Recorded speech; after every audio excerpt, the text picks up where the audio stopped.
In this episode of Sasquatch Theory, Tricia takes us on a journey that feels less like a podcast and more like a crossing between worlds. From the towering, mist-soaked redwood forests of California to the humid, whispering swamps near Savannah, Georgia, her experiences challenge the idea that Bigfoot is simply an undiscovered animal hiding in the woods. What unfolds instead is a pattern, one that suggests intelligence, intention, and something ancient watching from just beyond the trees. Tricia's story begins along a remote river in Idaho, the kind of place few people ever reach unless they are looking for solitude. The water moved slow and cold, the banks soft with silt and pine needles. That's where she noticed the footprints.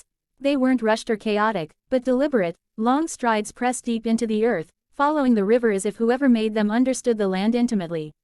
No drag marks, no hesitation, no sign of human footwear.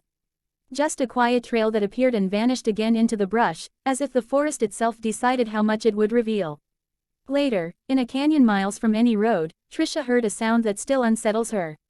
A sharp, explosive crack echoed through the stone walls, followed by a deep, rolling thud. A massive tree had snapped, not from rot or wind, but from force. The trunk was thick, healthy, and torn apart well above human reach. There were no storms that day, no logging activity, no explanation that fit comfortably within known wildlife behavior. The sound lingered in the canyon long after it faded, a reminder that something strong enough to bend forests might also be strong enough to stay hidden. Her most vivid encounter came in the Sierra Nevada mountains. Driving a narrow road at dusk, when light and shadow blur together, Tricia saw movement ahead. A large, fur-covered figure crossed the road in seconds, but not clumsily. The fur rippled as it moved, muscles rolling beneath like something built for power and speed. What stayed with her wasn't just the sight, but the aftermath, the heavy, musky scent that flooded the air moments later, unlike any animal she had ever encountered. It was earthy, sharp, and unmistakably alive, lingering long after the road was empty again. As her travels continued, patterns began to emerge.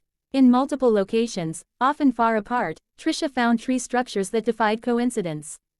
Trunks woven together high off the ground, massive limbs wedged between standing trees, formations that required strength, planning, and access beyond human capability. These were not random fallen branches or storm debris.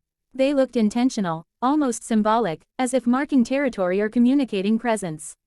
In places where the forest felt especially old and undisturbed, these structures appeared more frequently, as though the land itself was part of the design. Perhaps the most unsettling moments came on sacred Native American land, where Tricia experienced vocalizations that left her shaken. Deep whoops echoed through the trees, followed by long, resonant calls that carried across valleys. These were not coyotes, owls, or wolves. They rose and fell with rhythm, responding to one another, moving through the forest with purpose. Elders from nearby tribes spoke of similar sounds passed down through generations, describing beings that were neither fully physical nor entirely spirit, guardians, watchers, the tree people. This is where Tricia's theory takes a turn away from traditional cryptozoology. She doesn't believe these beings are simply rare animals waiting to be catalogued.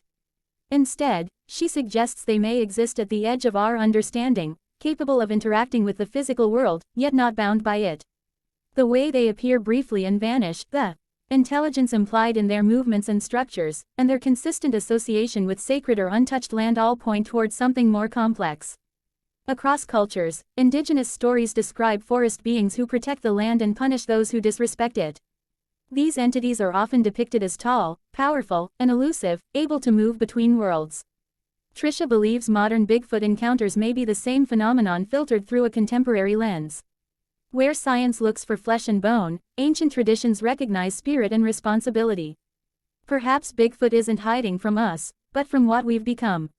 The idea of a supernatural guardian of the forest reframes every encounter. The snapped trees become warnings. The footprints, invitations or boundaries. The vocalizations, not random noise, but language, meant for those who know how to listen. In this view, Bigfoot doesn't need to be proven in a lab to be real. Its reality is felt in the silence after a call, in the instinct to leave an area without knowing why, in the sense that you are being observed by something older than fear.